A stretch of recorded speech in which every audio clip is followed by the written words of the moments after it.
Hello everyone, welcome to my channel K education. कैसे हैं आप सभी लोग? आई होप आप सभी लोग अच्छे होंगे।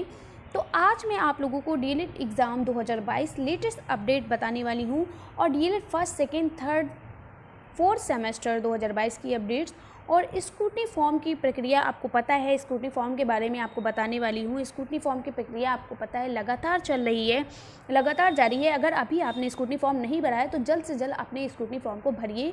अपने जहाँ से आपने डीएलएड किया है, यानी कि आपने अगर डाइट से किया है तो आप डाइट पे जाकर संपर्क करें, वहाँ से अपने स्क्रूटनी फॉर्म को भरें।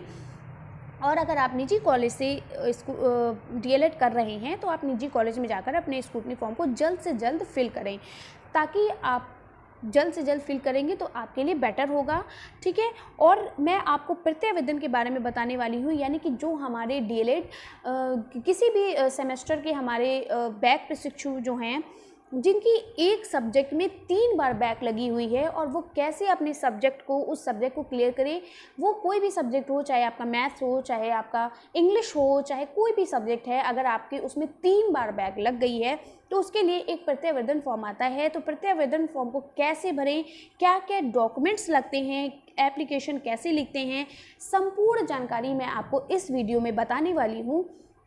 तो अगर आप चैनल पर नए हैं तो चैनल को लाइक, सब्सक्राइब और शेयर कर लीजिए, बेल आइकन को प्रेस कर लीजिए, ताकि आने वाली इसी तरीके की अपडेट्स आपको मिलती रहे। और अगर आप किसी भी सब्जेक्ट में आपकी बैक लगी है, आपका कोई भी सब्जेक्ट बहुत ज़्यादा वीक है, तो उसके बारे में मैं आपको पढ़ाऊँगी। आप कमेंट्स में लिखिए कि मेरा ये सब्जेक्ट वीक है, मैं उससे आपसे रिलेटेड आपको वीडियो बना कर दूँगी। तो चलिए शुरू करते हैं। सबसे पहले आपको बता दें कि स्क्रूटनी फॉर्म के बारे में मैंने जैसे आपको बताया, अगर आपने अभी स्क्रूटनी फॉर्म नहीं भरा है तो जल्दी से जाइए अपने निजी कॉलेज में या डाइट से, जहाँ भी आप डीएलएड कर रहे हैं, वहाँ से आप अपने स्क्रूटनी फॉर्म को जल्द से जल्द फिल करिए, ठीक है। स्क्रूटनी फॉर्म की क्या क्या चीज़ें लगती हैं, क्या क्या हमें तरीका है स्क्रूटनी फॉर्म भरने का, वो मैंने अपनी पिछली वीडियो में बता दिया है। वहाँ से जाकर चेक कर सकते हैं, वहाँ से जाकर पूरी डिटेल ले सकते हैं। तो आज मैं इस वीडियो में प्रत्यावेदन फॉर्म के बारे में बता रही थी। तो किस तरीके से आप प्रत्यावेदन फॉर्म भरें, क्या क्या डॉक्यूमेंट्स लगते हैं, तो चलिए देखते हैं। तो प्रत्यावेदन में आपको जो ज़रूरी डॉक्यूमेंट्स हैं वो है आपका प्रार्थना पत्र, यानी जो भी आप एप्लीकेशन लिखेंगे वो है। दूसरा है मार्कशीट, यानी जो मार्कशीट जो आपकी बैक है वो मार्कशीट। और आधार कार्ड की आपकी छाया प्रति लगेगी, यानी कि आधार कार्ड की फ़ोटोकॉपी। तो ये 3 चीज़ें आपकी लगेंगी। क्या क्या लगेगा? एक तो आपका जो एप्लीकेशन फॉर्म होगा, दूसरा आपकी मार्कशीट होगी, और तीसरा आपके आधार कार्ड की फ़ोटोकॉपी, ठीक है। तो ये चीज़ें आपकी प्रत्यावेदन फॉर्म में लगेगी, प्रत्यावेदन फॉर्म के साथ जाएगी। तो कैसे आप प्रत्यावेदन फॉर्म को भरें? तो चलिए, ये एप्लीकेशन इस तरीके से आपको देनी होगी। सेवा में निदेशक, और एक चीज़ का ध्यान रखिएगा, जिन्होंने पिछली बार प्रत्यावेदन फॉर्म भरा था उन्होंने क्या किया, अपने रिश्तेदारों से या किसी से भी अपना प्रत्यावेदन फॉर्म SCRT जाकर वहाँ पे सबमिट किया। तो क्या हुआ कि उनका फॉर्म सबमिट नहीं हुआ, क्योंकि प्रत्यावेदन फॉर्म अगर जिसका भी डीएलएड में बैक लगा हुआ है, यानी जो खुद प्रशिक्षु स्वयं अपना प्रत्यावेदन फॉर्म लेकर वहाँ जाए, तभी आपका फॉर्म जमा होगा। और आपको बता दें कि 2000 तक प्रत्यावेदन फॉर्म जमा हो चुके हैं। आप भी जल्द से जल्द अपने प्रत्यावेदन फॉर्म को जमा करिए, ताकि आपको भी बैक से आपको छुटकारा मिले और आप पेपर दे सकें, ठीक है।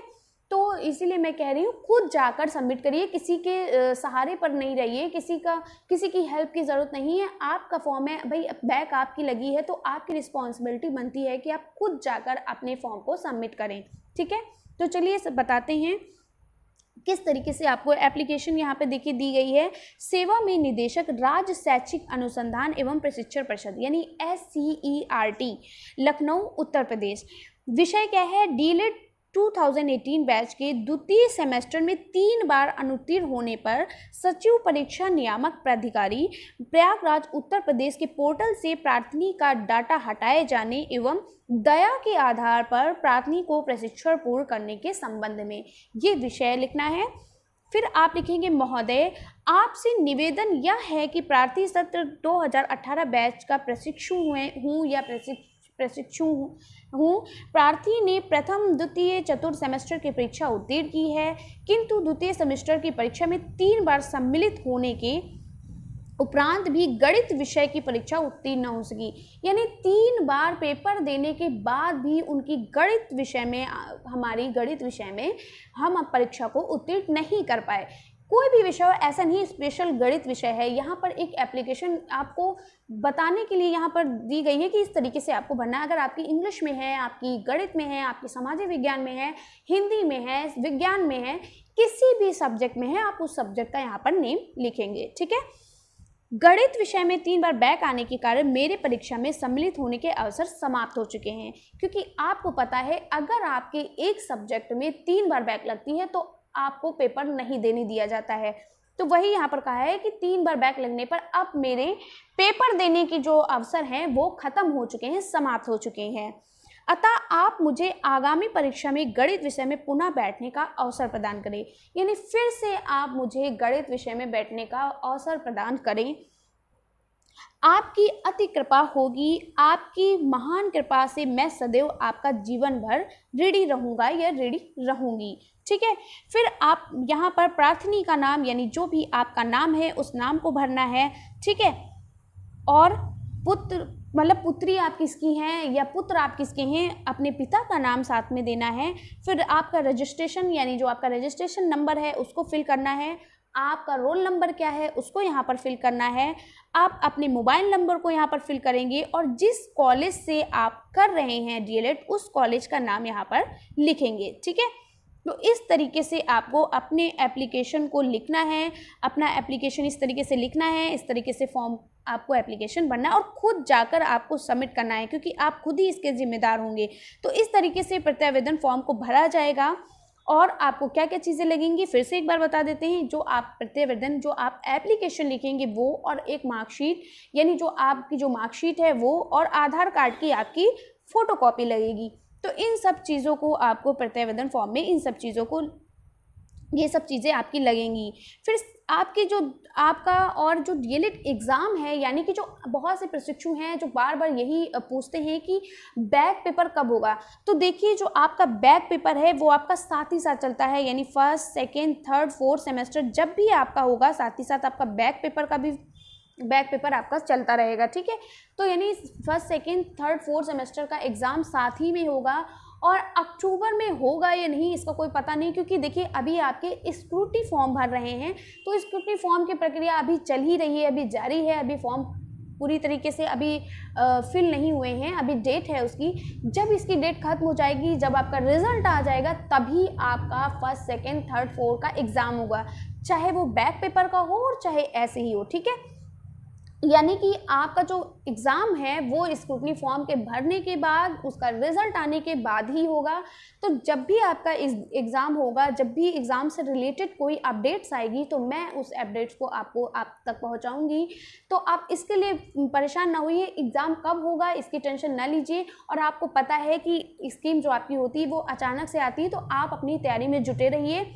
और आपको पता है कि रिज़ल्ट किस तरीके से आता है, तो आप अपनी मैथ्स को और इंग्लिश को एकदम स्ट्रॉन्ग बना लीजिए। यानी आपको जिस सब्जेक्ट में डर लग रहा है, जो भी सब्जेक्ट आपका टफ आपको लगता है, उसमें आप बेहतर तैयारी करिए, बाकी तो आप खुद कर ही लेंगे। तो मैं मैथ्स की सारी वीडियो दे चुकी हूँ, कुछ ही चैप्टर हैं जो बाकी हैं, और मैंने जिन चैप्टर्स को पढ़ा दिया है साथ साथ उसकी प्रैक्टिस भी कराई है। तो अगर आप मेरे चैनल को सब्सक्राइब नहीं किए हैं तो सब्सक्राइब कर लीजिए, ताकि आप मैथ्स में स्ट्रांग हो सके। और मैं उन्हीं सब्जेक्ट में फोकस करूँगी जिस सब्जेक्ट में ज़्यादा बच्चों की बैक लगती है। तो मैथ्स, इंग्लिश और साइंस ये मैं आपकी एकदम स्ट्रांग कर दूँगी। साइंस की भी मैंने सारी वीडियो बना दी है, आप प्लेलिस्ट में जाइए और के एजुकेशन सब्सक्राइब करिए, प्लेलिस्ट में जाइए, वहाँ से साइंस की वीडियो देखिए एक एक करके। फिर उसके बाद जब मैं मैथ्स का भी अच्छे से पढ़ा दूँगी, इंग्लिश स्टार्ट करने वाली हूँ मैं कल से। ठीक है। अगर आपको इंग्लिश स्टार्टिंग से पढ़नी है तो आप चैनल को सब्सक्राइब कर लीजिए, क्योंकि इंग्लिश मैं कल से स्टार्ट करने वाली हूँ। उसके बाद मैं इन तीनों सब्जेक्ट को एकदम बहुत अच्छे से प्रैक्टिस करा दूँगी। बाकी सब्जेक्ट तो आप पढ़ ही सकते हैं आराम से, बाकी सब्जेक्ट भी मैं पढ़ाऊंगी, लेकिन जो बहुत ज़्यादा इंपॉर्टेंट हैं, जिसमें बच्चों की सबसे ज़्यादा हमारे प्रशिक्षुओं की बैक लगती है, उस सब्जेक्ट में ज़्यादा मैं फोकस करूंगी। बाकी तो आप पढ़ लेंगे, बहुत से चैनल है, हर तरीके से आप पढ़ लेंगे, लेकिन मैथ्स, इंग्लिश और साइंस इसमें मैं ज़्यादा फोकस कर रही हूँ, इसी पे फोकस करूँगी, क्योंकि आप लोगों की इसी से ज़्यादा बैक लगती है। तो इस बार आपकी बैक नहीं लगने दूंगी। अगर आप मेरे साथ जुड़े हैं तो आपकी बैक नहीं लगेगी। तो चलिए मिलते हैं इसी तरीके से नेक्स्ट वीडियो में। अब नेक्स्ट वीडियो हमारी जो होगी वो इंग्लिश में स्टार्ट करने वाली हूँ, इंग्लिश से होगी।